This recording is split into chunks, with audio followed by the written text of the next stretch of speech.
ঈদ মানে খুশি, ঈদ মানে আনন্দ। হ্যালো ভিউয়ার্স, আসসালামু আলাইকুম। আশা করি সবাই ভালো আছেন। আলহামদুলিল্লাহ আমিও ভালো আছি।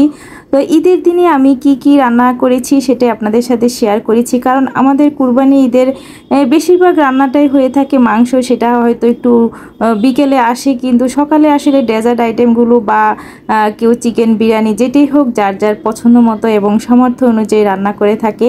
তো আমি কিছু ডেজার্ট আইটেম রাতেই তৈরি করে রেখেছিলাম, কারণ ডেজার্টটা সকালে রান্না করতে লেট হয়ে যায়। রাতে রান্না করে ফ্রিজে রেখে দিলে সকালে আপনাদের ভাইয়া নামাজ পড়তে যাওয়ার সময় একটু মিষ্টি মুখ করে যায়।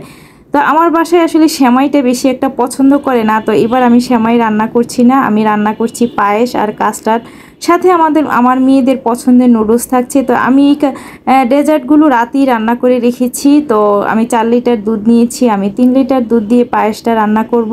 সাথে আমি এখানে পোলাওয়ের চাল দিয়েছি, কারণ চালটা ফুটবে, ফুটা হলে হয়তো দুধটাও সাথে সাথে ঘন হয়ে জাল হবে। তো আমি অনেক টাইম নিয়ে এই পায়েসটা রান্না করি। কেউ যদি পায়েসের রেসিপি জানতে চান তাহলে অবশ্যই আমি পায়েসের ফুল রেসিপিটা দিব। আর সাথে আমি এখানে কাস্টার্ডের জন্য 1 লিটার দুধ জাল করে সাথে আমি মেজারমেন্ট কাপে 1 কাপ গুঁড়ো দুধ দিয়েছি, সাথে ছিল কাস্টার্ড পাউডার। তো এটা দিয়ে আমি কাস্টার্ডটা রান্না করে রাতে ঠান্ডা করে ফ্রিজে রেখে দিলে সকালে আমি এটাতে ফল অ্যাড করব।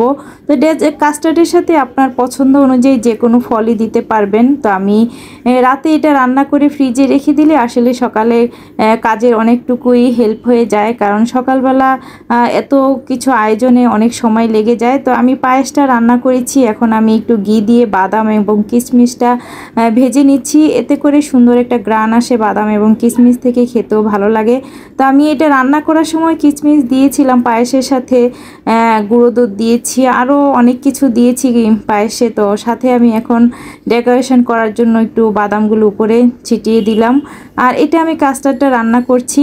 তো আসলে কাস্টার্ড অনেক বেশি পছন্দ করে আমার মেয়েরা, আমিও অনেক বেশি পছন্দ করি। ডেজার্ট আইটেম বলতেই আমার অনেক পছন্দ, যেটাই রান্না করি না কেন। এটা হলো সকালে ঘুম থেকে উঠিয়ে আমি আসলে নামাজ পড়ি কিচেনে চলে আসছি, এসে আমার মেয়েদের জন্য মজা করে আমি নুডলস রান্না করছি। আমি নুডলসের সাথে অনেক ভেজিটেবল দিয়েছি, গাজর, ফুলকপি, এইটা দিয়ে আসলে ভেজিটেবল দিলে আমার মেয়েরা খুব বেশি পছন্দ করে, সাথে তো ডিম ছিলই। তো এই যে কাস্টার্ড বলি না, পছন্দ অনুযায়ী ফল দিয়ে আমি এখানে লাল আঙ্গুর, সবুজ আঙ্গুর এবং আপেল, আম সব কিছু ছোট ছোট করে কেটে নিয়ে কাস্টার্ডের সাথে মিশিয়ে দিচ্ছি। এটা আসলে ফ্রিজে রেখে ঠান্ডা ঠান্ডা খেতেই বেশি ভালো লাগে। আর যখনই খাবেন তখন আসলে ফলটা অ্যাড করলে বেশি ভালো হয়, আগের থেকে ফলটা অ্যাড করা ঠিক হবে না। তো আলহামদুলিল্লাহ এবার আমাদের বেলা 11টা না বাজতেই কুরবানির মাংস চলে আসছে। তো প্রথমেই আসলে কলিজা গুর্দা এটা পাঠিয়ে দিয়েছে। তো এটা পেয়ে আমি আসলে রান্নাটা করে ফেলছি। তো প্রথমে আমি আসলে কলিজাটা ভুনা করছি, সাথে একটু পোলাও রান্না করছি, কারণ মাংস প্রসেসিং কমপ্লিট করতে আরও অনেকটা সময় লাগবে। মাংস আস্তে আস্তে এগুলি আবার প্রসেসিং করতে অনেক সময় লাগবে, সেই জন্য কলিজাটা পাঠিয়ে দিয়েছে, এটা আমি ভুনা করে নিচ্ছি। আর আপনাদের ভাইয়া কলিজা ভুনা করলে সে খুব বেশি পছন্দ করে। আর এখন ফ্রেশ মাংসটা আসলে এটার খাবারের মজাই আলাদা। মানে আমাদের বছরের এই একটা দিনে আমাদের যে মাংসটা আছে, এই মাংসটা আমরা সারা বছর দোকান থেকে কিনে আনলো এই মাংসের টেস্টটা আর আমরা পাবো না। এটা অন্যরকম টেস্ট লাগে, এটার খাওয়ার মধ্যে অনেক বেশি বরকত আছে, রহমত আছে।